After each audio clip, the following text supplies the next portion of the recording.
Hello everyone, welcome back to my channel. I had to give a short break due to the real life responsibilities, but here weekly reports are back and our focus this week will be on the Milano Derby, at which Inter beat their rival Milan 5-1 with an excellent game plan to help them dominate the game without dominating possession. So let's praise Inter a little bit because they really deserve this. Inter finished the last season with an excellent form. In the last 13 games of the season, they only lost against Manchester City at the Champions League final, at which they deserved to score a goal, and against the Scudetto winner Napoli, where they played mostly with their second team since it was right after the Champions League semi-finals. During that period, they won Coppa Italia, beat their rival Milan in both games of Champions League semi-finals, and got the appreciation of football fans with their performance against treble winner City. However, their performance this season and the strong start to Serie A proved that the end of the last season was just the trailer of what is coming in the new season. If you look at some basic stats in their first 4 games of the season on FBref, we see they only allow 2 shots on target per game with very low shot quality, 0.07 non-penalty XG per shot. And as a result, they conceded only 1 goal. And in contrast to majority of the big teams of Europe, they didn't control the games with dominance of possession.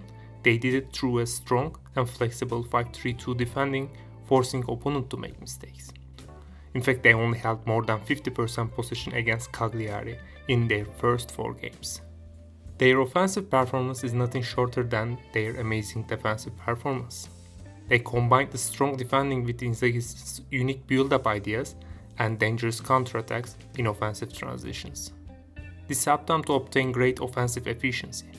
From only 30 touches in penalty area per game, they could create 18 shots per game with good shot quality, 0.12 non-penalty XG per shot. Before the international break, they destroyed Fiorentina, last year's Conference League finalist and one of the most tactically interesting teams of Serie A, scored 4 goals from 3.7 xG with only 40% possession. And last weekend, they could sustain this brilliant performance against their biggest rival, Milan.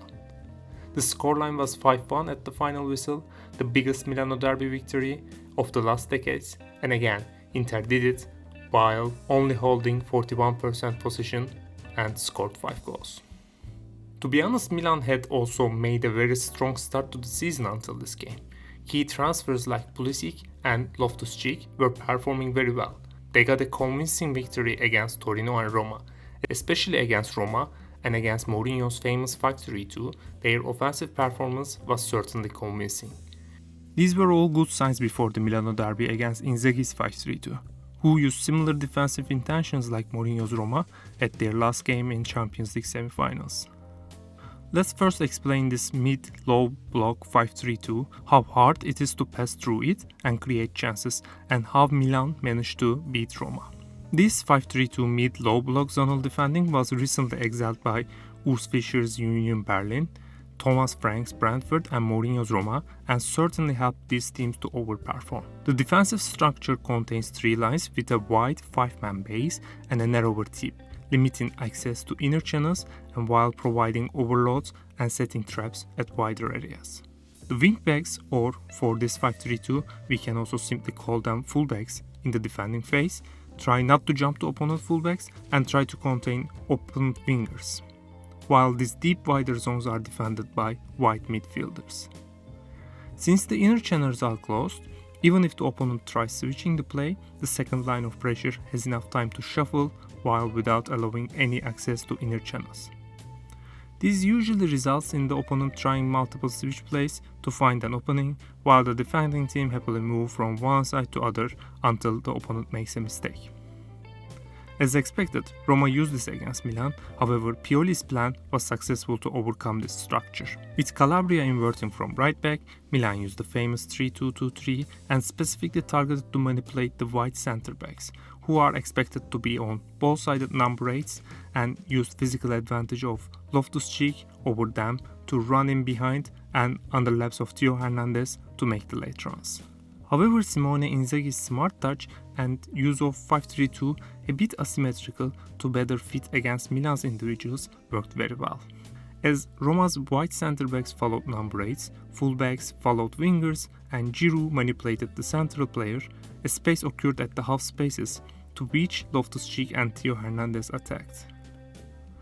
To prevent this, Inter used the second line of pressure a bit asymmetrical, knowing Kea playing at the right side of back three is not a threat, and using Barella to jump on Theo Hernandez while Mkhitaryan between Loftus-Cheek and Calabria.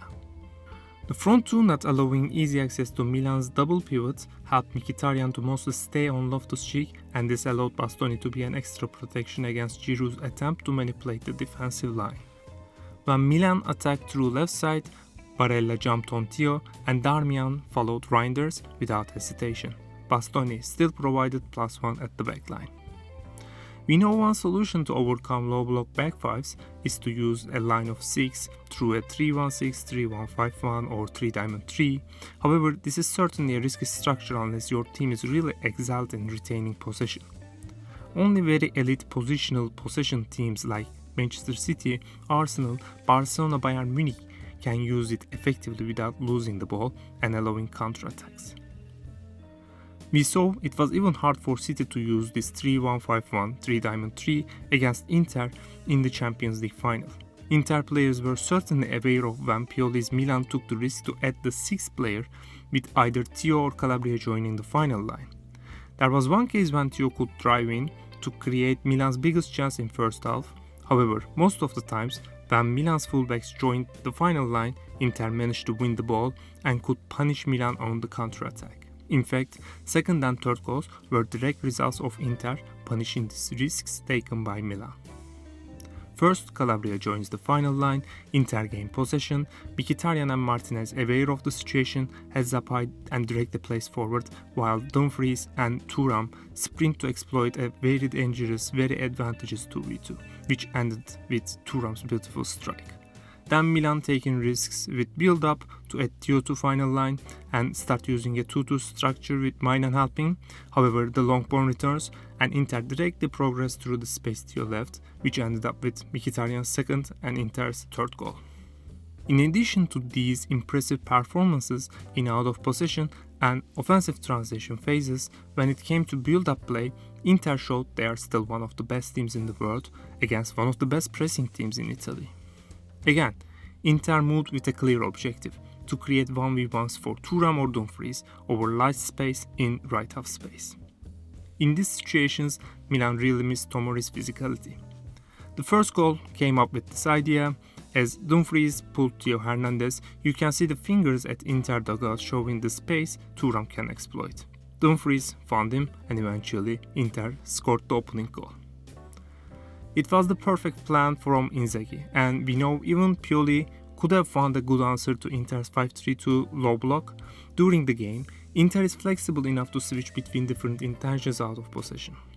They can easily turn into man-to-man, with wingbacks jumping on fullbacks, and use the same structure with very different intentions. This tactical flexibility makes them unpredictable, a very difficult team to play against, and naturally one of the best teams in Europe right now. Thank you very much for watching my video. If you like my video, please press on the like button and subscribe my channel. Until next time.